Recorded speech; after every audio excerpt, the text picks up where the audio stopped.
Well, explosive new details now in the JFK assassination, and Robert F. Kennedy Jr., presidential candidate, is responding to this. Yes, a member of the Secret Service who was there that day, who picked up the so-called magic bullet, is now telling his story. He's 88 years old. And we'll get to that part of the story in a second. But first, the official U.S. government narrative, of course, around all of this is that JFK was assassinated by Lee Harvey Oswald, a lone gunman who fired 3 shots, right? The last 2 shots killed the president. That's the ridiculous position, even though the infamous Zapruder film and eyewitness testimony totally discounts that. And it shows Kennedy being shot in the back and in the front. But never mind the facts, never mind the film, never mind the eyewitnesses. It doesn't matter, right? The famously corrupt Warren Commission report, led by Pennsylvania's own Arlen Specter, the worst, put forward the idea that one of the bullets, in fact, it was really Arlen Specter, whose idea of the magic bullet made it into the report in the first place. And so the idea is that one of the bullets that was fired at the president's limousine struck not only Kennedy in the back, but then also struck Texas Governor John B. Connally in the back as well. And it hit his chest, it hit his wrist, it hit his thigh bone. Connally was riding next to Kennedy at the time, and it immediately became known as the magic bullet theory. Well, Connally was, right in the front to the right in that seat. So all of this became known as the magic bullet theory, and that somehow this bullet somehow shot through his back brace, Kennedy's back brace, 15 layers of clothing, 7 layers of skin, and approximately 15 inches of muscle tissue. Oh, and pulverized 4 inches of Connally's ribs, shattered his radius bone, and then was found nearly perfectly intact on the gurney at the hospital later that afternoon. Makes a lot of sense, right? No bullet would ever do that, but never mind. So here is that bullet that went through all of those layers of skin, tissue, bone, seat, back, brace, everything, perfectly intact, right? This is the actual magic bullet. You can see nary a scratch on it. Like, see them sort of placing it on the stretcher, and it's like a perfectly intact bullet. You're like, how the hell? What? So the bullet was found on a gurney in the corridor of the Parkland Memorial Hospital after the assassination. The Warren Commission found that this gurney was the one that had carried Governor Connally. In its final conclusion, of course, the Warren Commission found persuasive evidence from the experts, quote, that a single bullet caused President Kennedy's neck wound and all of the wounds that were found in Governor Connally's body. So it came through his back and it went all around, zipped around into his leg, did all that damage. Well, on Saturday, 88-year-old former Secret Service agent Paul Landis gave an exclusive interview with the New York Times where he shared his revelations regarding what happened on November 2nd, 1963. It's a fascinating read. And Landis says that year he was a Secret Service agent and he was assigned to First Lady Jackie Kennedy's protective detail. This is Landis right there. There he is, 88 years old. Okay, now take a look at where he was that day. There he is. I've circled it in red. There he is on the back of the president's on the back of the car behind the president's limousine on the outboard. Okay, he's the one in the very back to the back right. And what the moment you're looking at over his right shoulder. Yeah, he's looking over his right shoulder, and so is the Secret Service agent right in front of him. They're both looking over their right shoulders because they just heard what they thought was like a firecracker go off. And of course, you can see the other people in the audience there also looking in that direction. And then if you look in the middle of your screen there where the president's, I've circled in red, the president's hand is coming up to his neck. Okay, so they're coming up to his neck. And so Landis told the Times that after Kennedy was shot, he was the one who retrieved the so-called magic bullet and explained the chaotic scene that gave him the opportunity.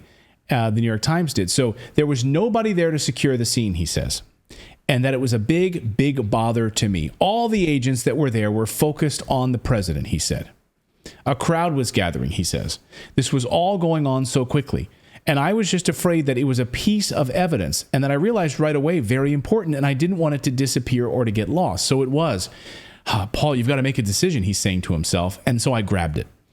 Now, according to Landis, there was nothing magical about the bullet. He says that the bullet struck Kennedy in the back, but it was, quote, undercharged.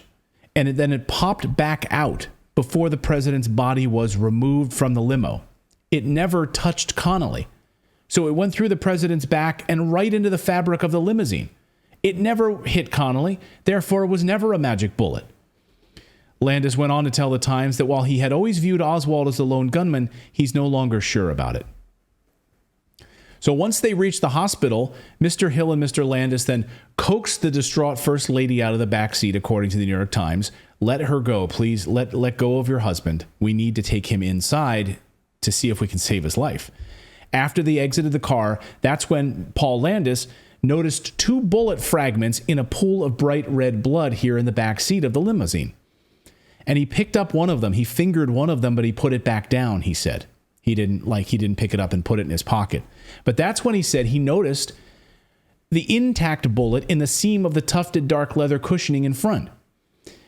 And so that's when he grabbed it. He slipped it into his coat pocket, headed into the hospital where he planned to give it to his supervisor. But in the confusion, he says instinctively, he put it on Kennedy's stretcher inside the hospital. So he had the magic bullet that had been fired, and he placed it on the stretcher inside the hospital. So this means there was no magic bullet. There was none. Because, I'm sorry, I'm trying to follow this. Because there were 3. Yeah, well, there were three shots. Yeah. Right?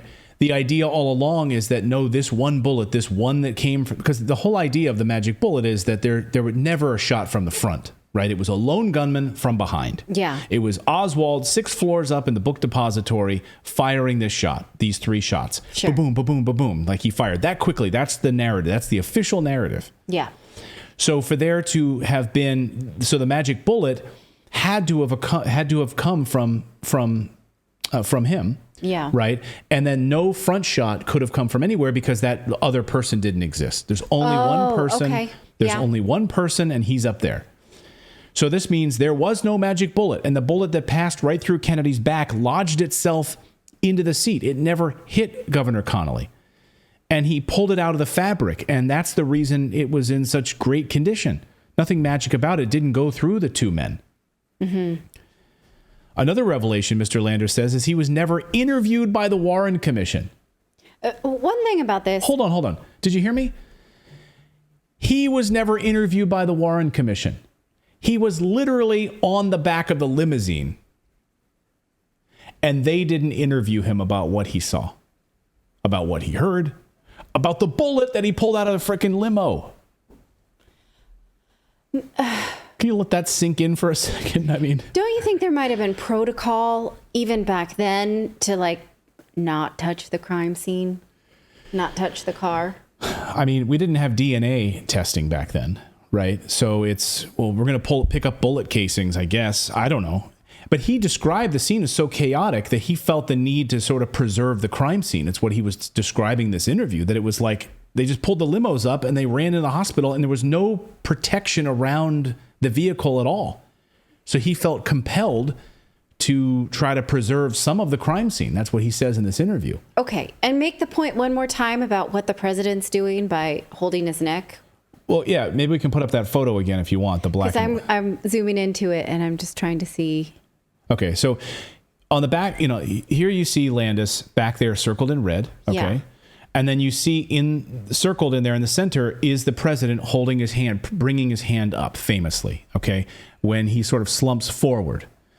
And of course, the book depository is 6 floors up. And well, we now know from forensic pathologists have testified under oath and have admitted, well, the president was the bullet trajectory was coming upwards, not this way from down from the book depository. The one that struck him in the back had an upward trajectory. Yeah.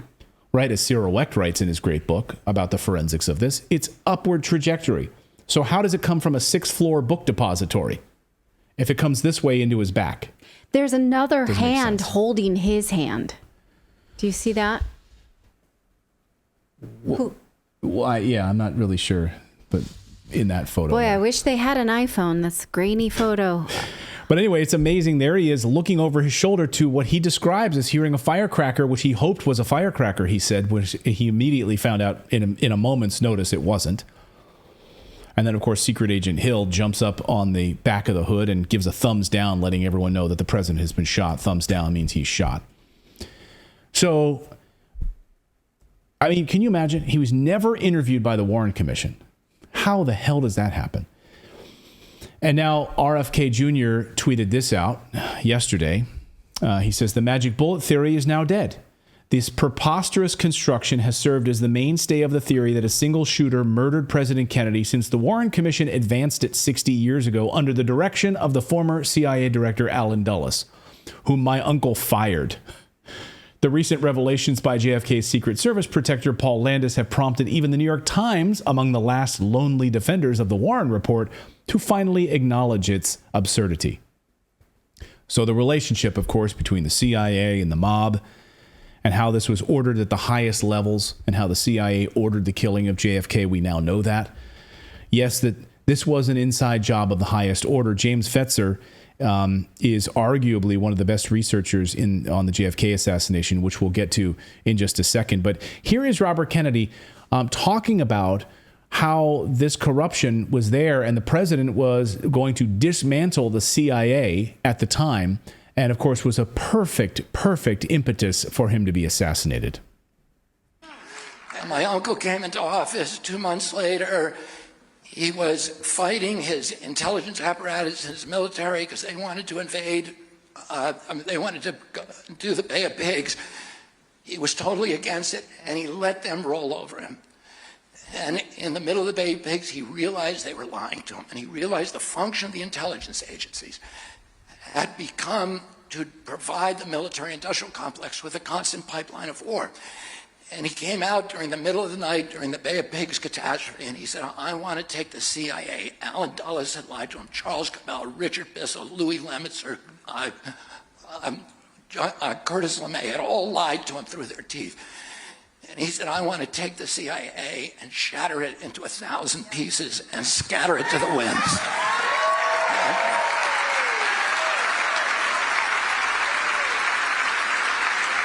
And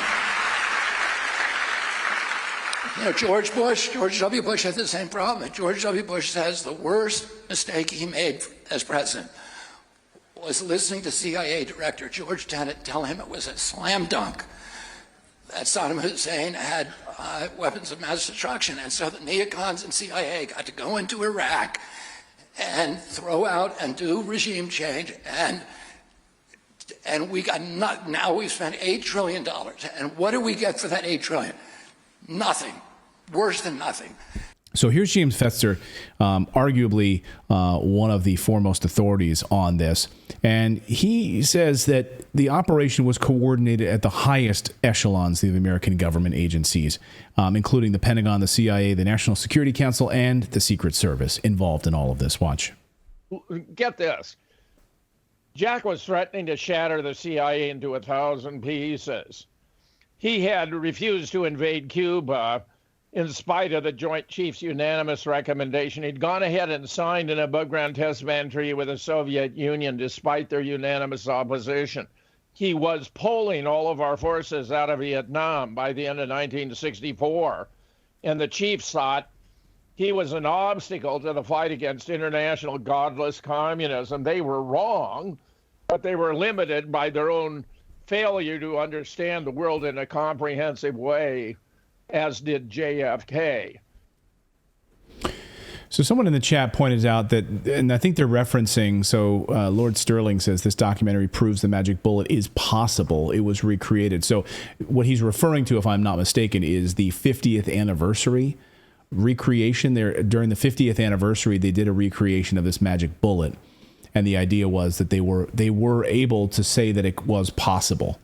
But of course, you know, again, this is a recreation. Can you say that those circumstances are correct given the bone, given the conditions at the time? Right, nothing's ever perfect. So I guess it's possible.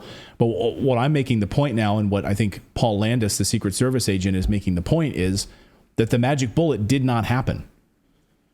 that he pulled the bullet out of the car that went through his back. Therefore, the bullet that was in Connolly was not the same one. It's a different bullet.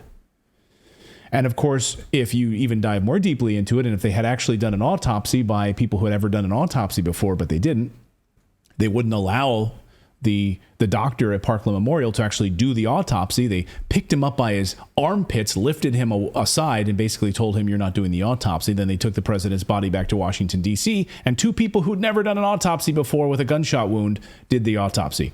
And if they had actually looked at his brain, they would have seen that there were two different paths, one from the front and one from the back, that hit him in the head. But they didn't do that because I guess it wasn't important enough to do it. And as quickly that they could paint the lone gunman, Lee Harvey Oswald, as the lone gunman, and sweep away any other conspiracy theories, then that's how we can move on from this. And now the president is dead. We can continue in Vietnam. The CIA can thrive. Lyndon Johnson becomes president. And, there you go. So much has so much water under the bridge. Fascinating. Let us know what you think about this. Read the interesting story in the New York Times if you dare to. It's really interesting to see about the Secret Service agent who's 88 years old. I mean, what do you guys think? Do you guys think he's sort of at the end of his life and he's wanting to tell his story, clear his conscience? The CIA, based on this report, coined the term conspiracy theory to label anybody who didn't buy their telling of it as crazy. Yeah. It was a deliberate attack on any kind of controversial thinking or questioning. Yeah. And it continues today in many other ways. Who would have thought that conspiracy theory would have such a big life of its own after the Kennedy report? Thank you so much for watching this segment here at Redacted. We are live every day at 4 p.m. Eastern Time, trying to share the stories that the mainstream media will not cover. You should also come over and join our community of Redacted Rebels over at redacted.inc. That's our private locals community where we can share exclusive content that we simply cannot share here on YouTube. Come over and join the rebellion together right now by going to redacted.inc. We'll see you next time.